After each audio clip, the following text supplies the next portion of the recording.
In a tightly contested Senate race, the commander-in-chief pledges the Trump bump for his one-time Republican rival, Ted Cruz. Can the bitter enemy turned buddy help Cruz fend off Beto with a high-profile trip to Texas? Back in the nation's capital, failure to fully dip the White House flag for John McCain draws heavy fire.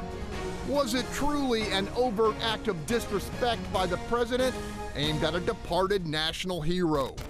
Here at home, dozens of Texas companies on the brink of collapse after Mexico walks a $250 million tab. Should the America First president answer their pleas for intervention? And in a Dallas County courtroom, the verdict is guilty for the cop who gunned down an unarmed teen. But did the jury truly deliver justice with a 15-year sentence for murder? I'm Greg Grugan, and welcome to What's Your Point, where our panelists call it like they see it. Let's greet them. Starting us off, Republican strategist Jessica Colon. Next up, super neighborhood leader Tomaro Bell. In the 3 spot, former state representative Republican Steve Toth. Batting cleanup, former Democratic Congressional candidate Laura Moser. Next up, businessman, columnist, and former Kemah mayor Bill King. And closing us out on the hot corner, Chicano activist and educator Tony Diaz. Let's do this. In a U.S. Senate race some pollsters view as a dead heat, incumbent Ted Cruz is calling in the cavalry, and President Donald Trump is answering the call. The controversial commander-in-chief says he will come to Texas for his former rival, tweeting he will headline a major Cruz rally in October and is looking for the biggest stadium he can find. The alliance is a far cry from the past bitterness between the two. During the Republican primary, Trump insulted Cruz's wife and suggested his father was connected to the murder of President Kennedy. Cruz responded by labeling the eventual nominee a classless coward. All apparently water under the GOP bridge. The more important question, will Trump's presence in the Lone Star State help more than it hurts Ted Cruz at the ballot box? I'm throwing that straight at Steve Toth. You know, Donald Trump is only controversial for those that hate him. He has a 93% approval rating in the GOP, which is actually it's higher than Ronald Reagan. It's higher than George Bush. He's not controversial to the GOP. He's only controversial to those who hate him. Let's keep in mind, too, that this is the same party that within themselves they said of Hillary Clinton that Barack Obama was dealing off the bottom of the deck with racism, calling her a racist. Trump and Cruz are coming together for the sake of Texas and the United States. Okay, Tony, I would suspect that Trump coming to Texas is music to your ears. This is going to be a wonderful election cycle because, first of all, we agree. You know, you had Beto, who broke Ted's heart and rejected his advances for the first of 5 debates. So he got rejected and he ran into the arms of Donald Trump because, I get it, Ted Cruz, Lion Ted, he wants the endorsement of not just Trump, but he wants the Putin vote. So, of course, there's still some of those Cambridge Analytic files floating around. Pascal is running Trump's campaign out of San Antonio, so he wants some of that. But here, to me, is the real interesting thing at the end of the day. One, Ted Cruz is lazy. I want Texans to understand he worked harder for votes in Iowa. Because in Iowa, when he was running against this guy who we called the coward, he went to every single county. He has not worked as hard here in Texas because he just wants to push one button. Here's the other thing that's very interesting to me. This is a war of Trump Republicans against Bush Republicans. Because I tell you what, let's forget Democrats and Republicans. There's a few values that are Texans. Don't talk about a Texan's mom, wife, or dad, and you can't forgive that. Finally, I want to say one last thing. How dare Ted Cruz schedule debates in Texas, especially in Houston, 30 miles from Santa Fe, and not bring up gun rights? Okay. Jessica Colon, you get the call from the White House saying, hey, we want to come, and you're with Ted Cruz. You take that call? Absolutely. Anytime that a president comes in for their candidate, it is a good thing. And the president has an excellent track record in races in which he's endorsed and come in and campaign for those candidates. The approval ratings and the numbers have only gone up for the candidates that this president has come in for.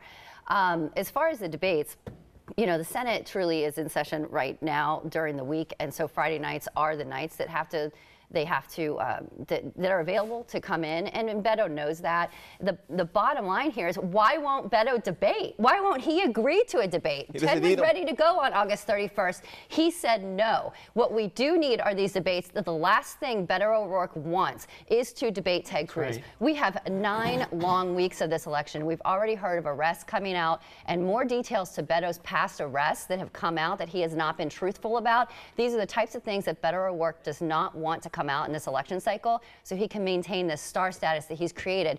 Beto O'Rourke has peaked. Ted Cruz is going to win this race. We'll come to tomorrow in a second, but I want to go to Laura Moser, because when you were on the campaign trail, to some degree, you were running against the Donald Trump administration. Does he play well in Texas? Is this going to be a boost for Cruz or for Beto O'Rourke?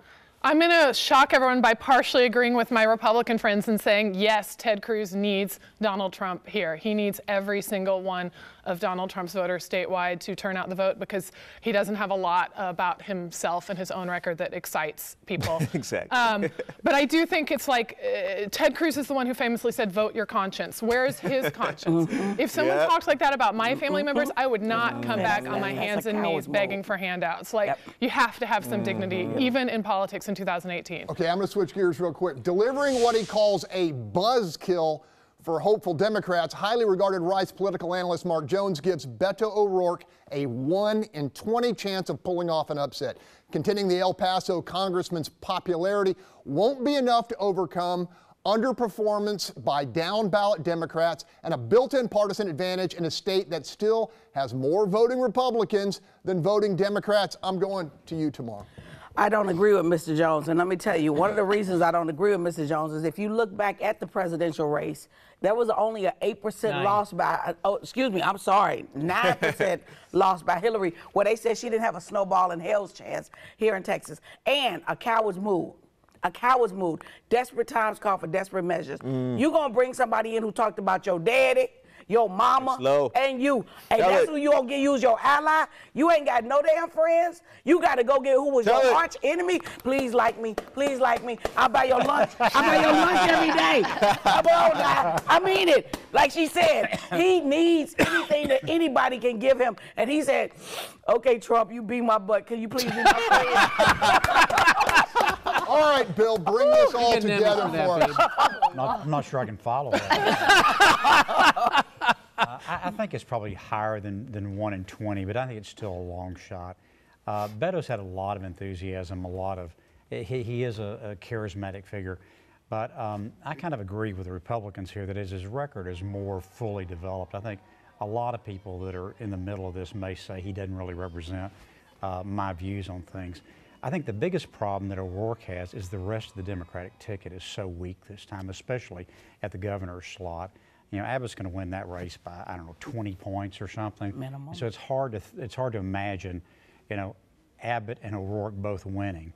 But I will say this will be the closest of the races. And by the way, if Cruz's people weren't seeing some polling they don't like, they would have never done this. There you go. Okay, Tony, I'm going to come back to you real quickly because ultimately this is about turnout. And you know who the biggest underperforming demographic in the great state of Texas is. It's Latinos. Are Latinos going to come out for this race? Well, let's get something straight. Latinos are not going to vote for Rafael Eduardo Cruz because I've yet to hear him say he's proud to be Hispanic. I've yet to hear him stand up for issues that stand up for our community. And at the end of the day, it is very disappointing to see someone with a Spanish surname not claim his identity, expect the benefits. We're not going to show up for Eduardo Rafael Cruz because he's double-crossed us, as his name suggests. And at the end of the day, too, it is disappointing to see someone who's benefited from a broken immigration system turn their back on dreamers and families who are being separated. Final words. Even the week Marist poll is saying that 50% of Hispanics currently are going to vote for Cruz. Cruz ain't Hispanic. That in all polling is showing 50% right now. Republicans never lose when they break 44%. I'll tell you what, if the Hispanics knew that his name is Robert Francis O'Rourke, I think they'd have a hard time voting for him, too. Okay, we're going to leave it there. When we come back with $1.5 trillion tax cut to fund, the president spikes a pay hike for millions of federal workers. We shall dive in after the break.